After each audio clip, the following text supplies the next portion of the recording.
दोस्तों नमस्ते। हाल ही में 2 दिन पहले सुप्रीम कोर्ट का, देश के सर्वोच्च न्यायालय का एक निर्णय आपके सामने आया है। ना वो निर्णय किसी मीडिया में खास तौर पर बताया गया, इक्का दुक्का छोड़कर बाकी सारी मीडिया ने इस बारे में कुछ बताया नहीं है, कुछ न्यूज़ नहीं दी है या कोई चर्चा भी नहीं की है।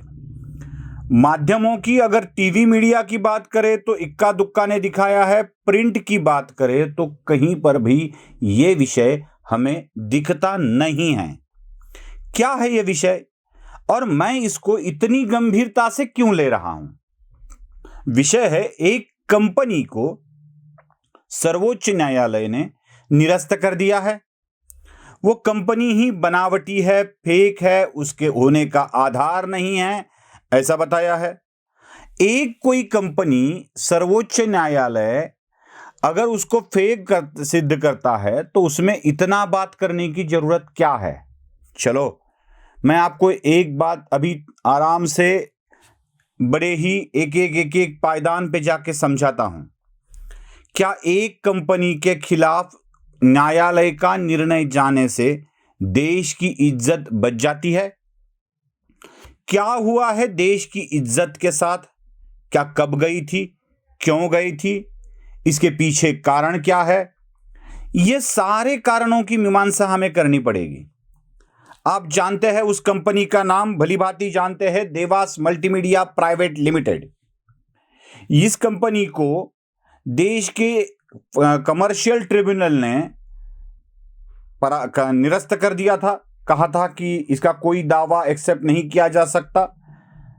उस निर्णय के खिलाफ, ट्रिब्यूनल कोर्ट के निर्णय के खिलाफ यह कंपनी सुप्रीम कोर्ट में गई थी। सुप्रीम कोर्ट ने भी ट्रिब्यूनल का निर्णय कायम रख दिया और इस देवास मल्टीमीडिया प्राइवेट लिमिटेड को कंपनी का दर्जा नहीं दिया। असल में बात अब शुरू होती है। सुप्रीम कोर्ट के इस जजमेंट से एक बात तय हो गई है कि देवास मल्टीमीडिया प्राइवेट लिमिटेड ये कंपनी फर्जी तरीके से ठगने के लिए, देश को लूटने के लिए बनाई गई थी।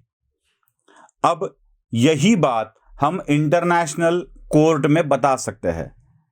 अब इंटरनेशनल कोर्ट में क्यों? तो इसी कंपनी ने हमारे देश के खिलाफ दावा किया था कि भारत देश ने हमारा एग्रीमेंट तोड़ा है, इस वजह से हमारा नुकसान हुआ है और वो नुकसान की भरपाई करने का आदेश दिया जाए। इंटरनेशनल ट्रिब्यूनल ने भारत के खिलाफ की ये अर्जी देवास की मंजूर की थी और 850 करोड़ रुपए की वसूली भारत की विदेशों में बसी प्रॉपर्टी को जब्त करके देवास को देने का आदेश दिया था। अब प्रॉपर्टी में क्या हो सकता है? अपनी एयरलाइंस की जमीन हो सकती है, एयरलाइंस के विमान हो सकते हैं या अपने दूतावास के कार्यालय हो सकते हैं।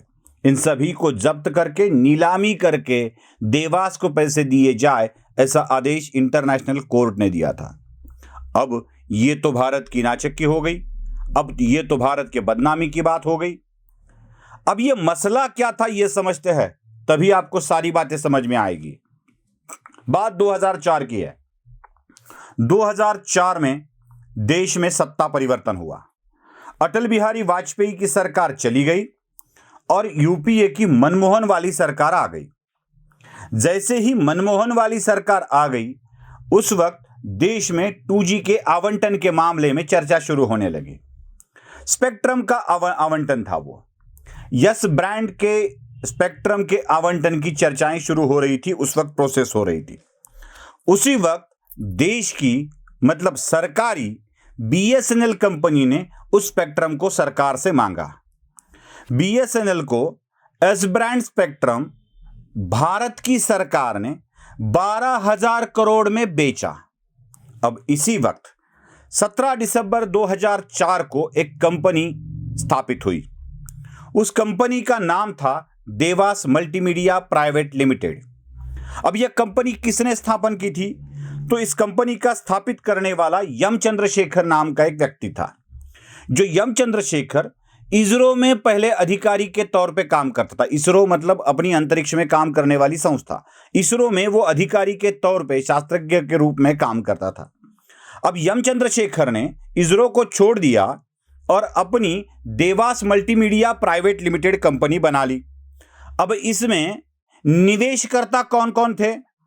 अमेरिका, फ्रांस, जर्मनी और कनाडा, इन देशों के अमीर लोगों ने इसमें निवेश किया। अब इस कंपनी का एग्रीमेंट हुआ इसरो की और एक सहयोगी कंपनी के साथ में। एंट्रिक्स नाम की एक कंपनी इसरो चलाता है, जिसके ऊपर पूरा इसरो का ही नियंत्रण होता है। इस एंट्रिक्स के साथ देवास का एग्रीमेंट हो गया। अब ये एग्रीमेंट में क्या तय हुआ था कि देवास ने एंट्रिक्स को मदद करनी है कुछ अपने उपग्रह बनाने में और कुछ टेक्नोलॉजी बनाने में, कुछ सॉफ्टवेयर्स बनाने में। ये बनाकर देवास देगा एंट्रिक्स को और एंट्रिक्स इसका उपयोग देश हित में करेगा। अब ये बात तो देश हित की थी। कुछ उपग्रह बनाने थे, कुछ सॉफ्टवेयर्स बनाने थे। इसरो का काम तो देश की सुरक्षा में होता है, देश की आंतरिक सामरिक सुरक्षा से रिलेटेड होता है।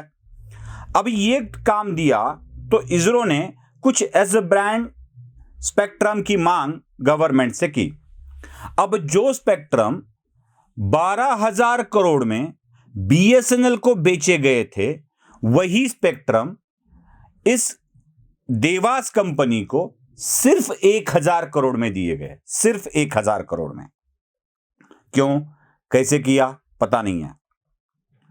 अब इसरो की एक कंपनी को, इसरो से बाहर निकले अधिकारी के एक कंपनी को, जिसमें निवेश विदेशियों का है, जो काम इसरो के लिए कर रही है, सैटेलाइट बनाने में कर रही है, उसको सिर्फ 1,000 रुपए में स्पेक्ट्रम दिया जाता है। अब 2004-5 में यह स्पेक्ट्रम का आवंटन हुआ तो इसके ऊपर देश में बहुत सारी खलबली मच गई। 2G घोटाला सामने आया, बड़े बड़े कंपनियों के साथ ये फ्रॉड किया गया, ये सामने आया, चर्चा होने लगी, सरकार की बदनामी होने लगी और सरकार ने ये आवंटन पर रोक लगा दी, मतलब रद्द कर दिए सारे आवंटन। अब जाके देवास का फायदा सामने नजर आ रहा था। 12,000 वाला स्पेक्ट्रम देवास 1,000 करोड़ में ले लेता है। 12,000 करोड़ वाला स्पेक्ट्रम देवास 1,000 करोड़ में ले लेता है और इंटरनेशनल कमर्शियल वाणिज्यिक न्यायालय में जाकर यह दावा करता है कि भारत ने हमारे साथ हुआ एग्रीमेंट तोड़ा, इसकी वजह से हमारा बहुत बड़ा नुकसान हुआ है। अब यह नुकसान भरपाई के आदेश भारत को दिए जाए। अब जब कोर्ट में केस चलती है तो सामान्य आदमी क्या करता है? अपनी तरफ से किसी वकील को नियुक्त कर देता है, या अपनी हैसियत वकील नियुक्त करने की नहीं है तो सरकार द्वारा दिए गए वकील को अपनी तरफ की पूरी जानकारी दे देता है। अब केस चलती है। यही चीज होनी थी इंटरनेशनल ट्रिब्यूनल में, जो कि वाणिज्यिक मामले में काम करता है। भारत ने अपना वकील अपॉइंट करना चाहिए था या दूसरे किसी वकील को इंफॉर्मेशन देनी चाहिए थी। आपको जानकर बड़ा आश्चर्य होगा कि इस ट्रिब्यूनल में केस को लड़ने के लिए भारत की तरफ से कोई वकील अपॉइंट नहीं किया गया। कोई वकील अपॉइंट नहीं किया गया, एक भी वकील नहीं दिया गया। जब इंटरनेशनल ट्रिब्यूनल को यह पता चला कि भारत वकील नहीं दे रहा है तो संयोग से, मतलब नैसर्गिक न्याय तत्व के अनुसार, उस ट्रिब्यूनल ने अपने खुद का वकील भारत के लिए अपॉइंट कर दिया।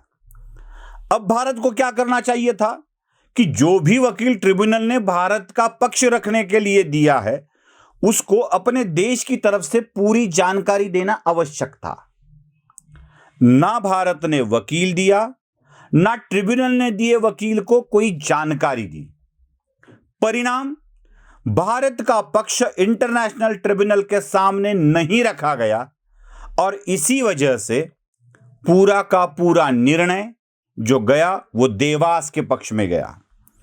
तब 850 करोड़ रुपए की रिकवरी भारत पर निकाली गई और आदेश दिया कि विदेशों में भारत की जितनी भी प्रॉपर्टी है उसको जब्त करके नीलामी की जाए और उसी रकम से जो भी कुछ नुकसान देवास का हुआ है उसकी भरपाई की जाए।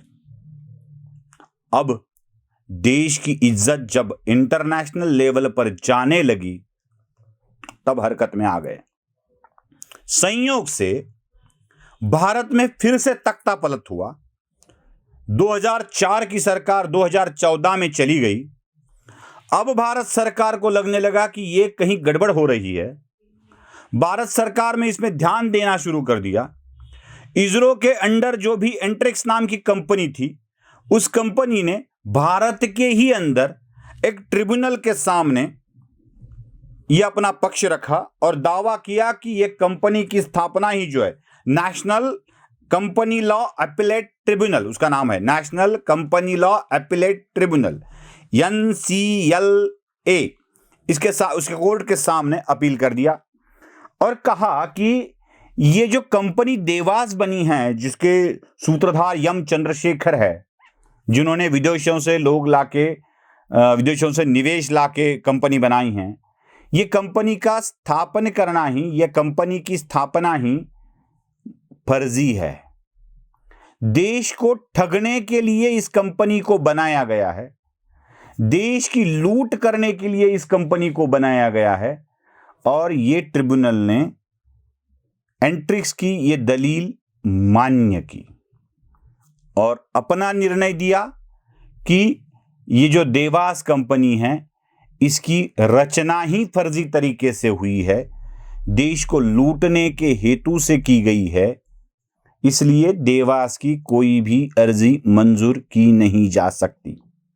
और एक महत्वपूर्ण बात, ये इसरो की कंपनी है, सैटेलाइट बनाने वाली थी, इसको राष्ट्रीय सुरक्षा से जोड़ा जाना जरूरी था क्योंकि पिछली सरकार ने इसको जोड़ा नहीं था। अब ट्रिब्यूनल का यह निर्णय नेचुरली देवास को एक्सेप्ट होगा ऐसे नहीं है, तो देवास चला गया सुप्रीम कोर्ट में।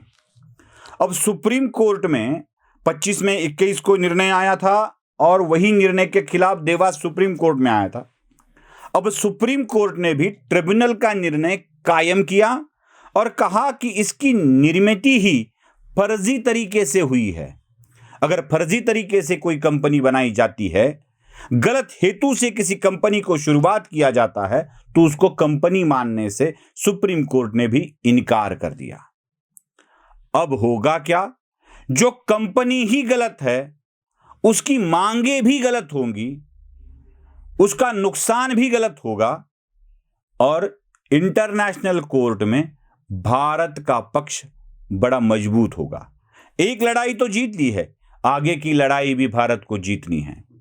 सुप्रीम कोर्ट के इस निर्णय से देश की इज्जत बची है, जो नीलाम होने वाली थी इंटरनेशनल मार्केट में। लेकिन एक बात आपको ध्यान में रखनी चाहिए, 10-15 सालों तक सरकार चुप बैठी।